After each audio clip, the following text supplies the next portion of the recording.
झाले नाही तर दादांच्या रोषाला सामोरे जाण्याची तयारी अधिकाऱ्यांना ठेवावी लागेल. दादांचा आग्रह जनहिताच्या कामासाठी असायचा, त्यामुळे दादांकडून आलेली कामे वेगाने मार्गी लावली जायची. म्हणूनच प्रशासनात दादांचा जेवढा दरारा होता तेवढा आदरही होता. दूरदृष्टी, धडाडी, अचूक नियोजन, अचूक धोरण, अचूक निर्णय क्षमता यांच्या जोडीला माणुसकीचा ओलावा जपणाऱ्या या सामर्थ्यवान नेत्याच्या रक्तात फक्त आणि फक्त विकासाचे ध्येय भिनलेले होते. पिंपरी चिंचवड आणि बारामती सारख्या शहराच्या शिरावर डोळे दिपवून टाकणाऱ्या विकास कामाचे कोंदण लावणाऱ्या अजितदादांच्या हातात राज्याची सत्ता आल्यानंतर महाराष्ट्राची प्रगती ही तितक्याच जोमाने होऊ लागली. यात मात्र शंका नाही. संपूर्ण महाराष्ट्रात दादांना आणि त्यांच्या कार्यपद्धतीला मानणारा मोठा वर्ग आहे. चुकीच्या कामाने दादा परखडपणे विरोध करतात, तर लोक उपयोगी कामात अडसर आली तर त्यांचा परखडपणा कामात दिसतो. काम झाल्यानंतर त्यांचे महत्त्व व दादांची कल्पक दृष्टी लोकांना समजते.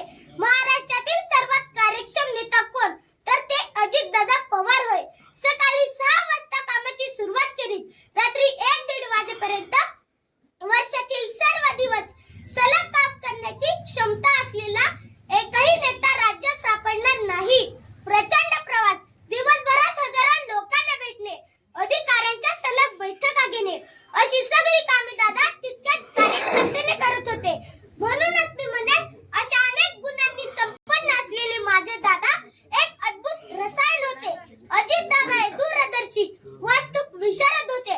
बारामती, पिंपरी चिंचवड अशा शहरांना घडवत असताना सोना ज्याप्रमाणे दागिन्याची कलाकुसर करतो त्याच बारकाईने प्रकल्पाच्या अंमलबजावणीवर लक्ष ठेवले.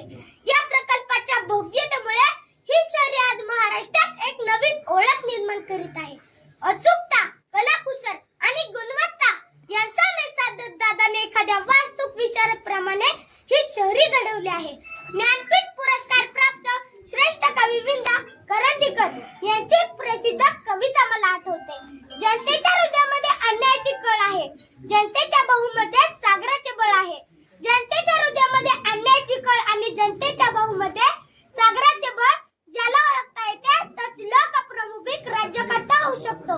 राज्यकर्त्याचे हे गुण लक्षण ज्याला यथार्थपणे लागू पडते असे राजकारणातील एक नाव म्हणजे श्री अजितदादा पवार. महाराष्ट्राचे माजी मुख्यमंत्री वसंतदादा नाईक यांच्या नंतर महाराष्ट्राच्या राजकारणात दादा म्हणून मिरवण्याचा मान मिळाला तो फक्त अजितदादांनाच. आपला स्पष्ट वक्तव्यपणा आणि सडेतोड वक्तृत्वाने महाराष्ट्राला हलविणारे दादा कडे आदर्श म्हणून पाहतो. म्हणूनच अजितदादा यांच्या बाबतीत म्हणावे लागेल, you can love him, hate him, but you can't ignore him. तुमच्यासारख्या आणि माझ्यासारख्या असंख्य व्यक्तींचा आदरवड असलेल्या दादांना माझ्या शब्द रूपातील श्रद्धांजली मी पुढील काव्यात व्यक्त करतो. हिमालयही थरथर कापतो जेव्हा सह्याद्री उभी राहते, वादळांनाही थांबावे लागते जेव्हा सिंह चालू लागतो. जेव्हा नेतृत्व दादांकडे येते तेव्हा महाराष्ट्र सुद्धा वेगाने दौडू लागतो. महाराष्ट्र सुद्धा वेगाने दौडू लागतो. जाता जाता एवढेच म्हणेन, बलशाली व महाराष्ट्र नवा, अजितदादांचा मुख्यमंत्री व्हावा. या माझ्या स्वप्नाप्रमाणे महाराष्ट्रातील दादांवर प्रेम करणाऱ्या तमाम चाहत्यांच्या मनातील अर्धवट राहिलेले स्वप्न मनाशी कवटाळून तुम्हा सर्वांचा निरोप घेतो. जय हिंद, जय भारत, धन्यवाद.